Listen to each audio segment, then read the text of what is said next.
After a fire over the weekend at the Stonehouse restaurant in Escanaba, employees there are feeling the holiday cheer. And it's all thanks to community members in Delta County. TV6's Escanaba Bureau reporter Barbara Bellinger explains what the support means to the restaurant's owners and workers.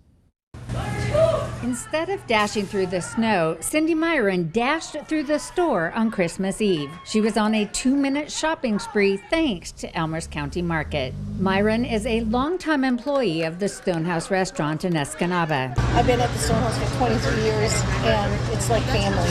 We're just so saddened by the whole thing. Saturday, the Escanaba staple burned to the ground. Since then, the Delta County community has chipped in to help out. We cannot explain how grateful we are for everyone that's reaching out. That part is overwhelming. Elmer's also gave out $25 gift cards. Elmer's isn't the only Delta County business supporting Stonehouse employees during the holidays. Buried Stone Farmers Market on Sheridan Road is donating 5% of their sales through this Friday to the Staff Assistance Fund at Bay Bank. I just personally felt like, it needed to be done because we're a community and if we stick together, we can all get through anything. The Rapid River Business Association is also helping. I just want to take a quick second to thank everybody for supporting Lights in the Park and the staff of the Stonehouse, and it's been a great turnout. We appreciate everybody. The event raised more than $4,000. To learn how you can help, go to uppermichigansource.com or the TV6 and Fox UP mobile news app. Barbara Bellinger, TV6 News, Escanaba. During a simulation this morning, the sound of gunshots echoed in the halls at Gladstone High School. The bullets, blanks. The blood, fake. The victims, role players from the community. These scenes are all part of a mass casualty exercise organized by Gladstone Public Safety. Officials say the training helps ensure law enforcement is ready to respond in a worst-case scenario. TV6's Escanaba Bureau reporter Barbara Bellinger was there. She explains what happened. An active school shooter situation is every parent's worst nightmare. But today, when police radios broadcast multiple shooters at Gladstone High School, shooters at the senior wing, door 10, one patient down at this time.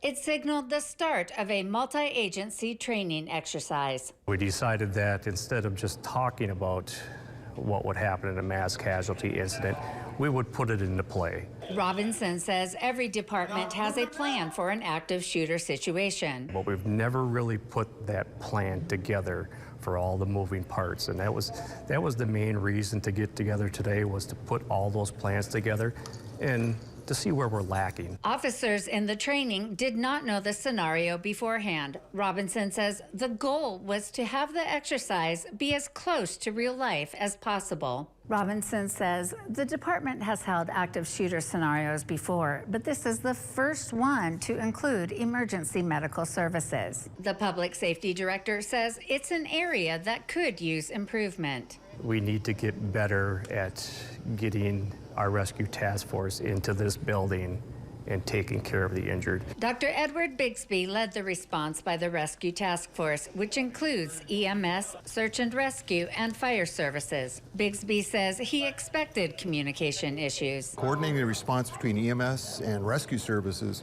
with law enforcement.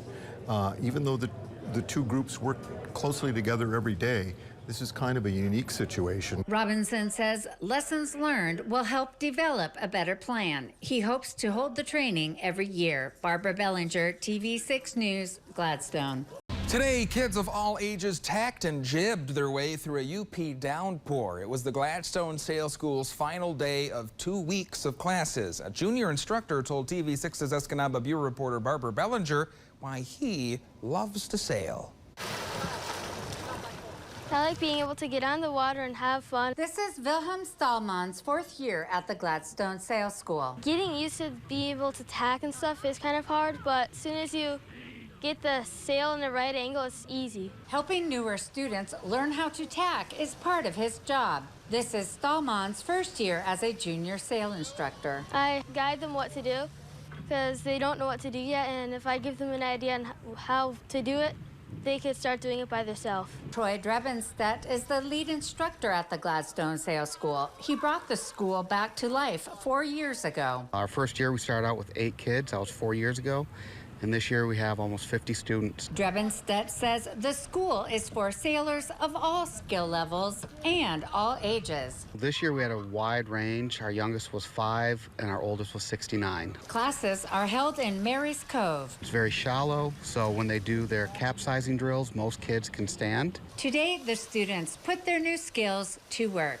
All these guys are going to go out and race pretty soon. What kind of boats are you racing? I'm racing a JY, and they're all racing lasers. Okay, so who do you think is going to win? Lasers! Stallman says speed is what matters. Because if you're doing a race, you want to get first place, obviously. And also, even if you're not in a race, it's still fun to go fast. Barbara Bellinger, TV6 News, Gladstone. My guess is on the life jacket wearing one who may or may not have won. Thank you, Barbara. In a consumer alert, while no cases of avian flu have been reported in UP dairy cattle, Upper Michigan farmers must still abide by state guidelines. TV6's Escanaba Bureau reporter Barbara Bellinger spoke to a UP dairy farmer who shares how he and other farms are continuing to ensure their cattle remain healthy and their products safe to consume.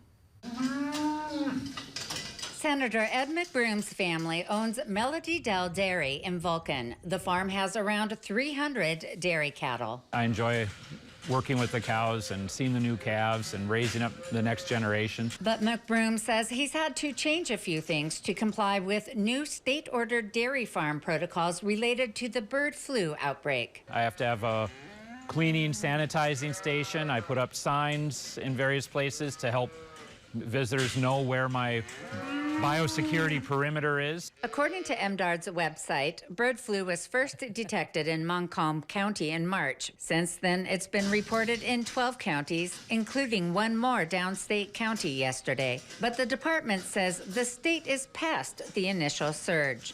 Well, we're certainly in a much different phase of HPAI here in Michigan than what we were earlier this year. We've only had a handful of detections of dairy farms since really early July. Boring says dairy farmers' compliance with risk reduction measures has helped. McBroom says there was some initial confusion, but farmers now understand what the state is looking for. It's gone pretty painlessly for most of us.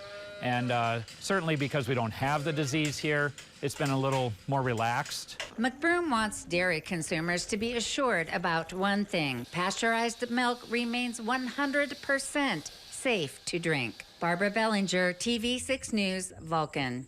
Now, we are starting into the seed potato harvest season, and right now in Delta County, harvesters are working hard to stay ahead of the grain. And TV6's Escanaba Bureau reporter Barbara Bellinger tells us exactly what those farmers are doing.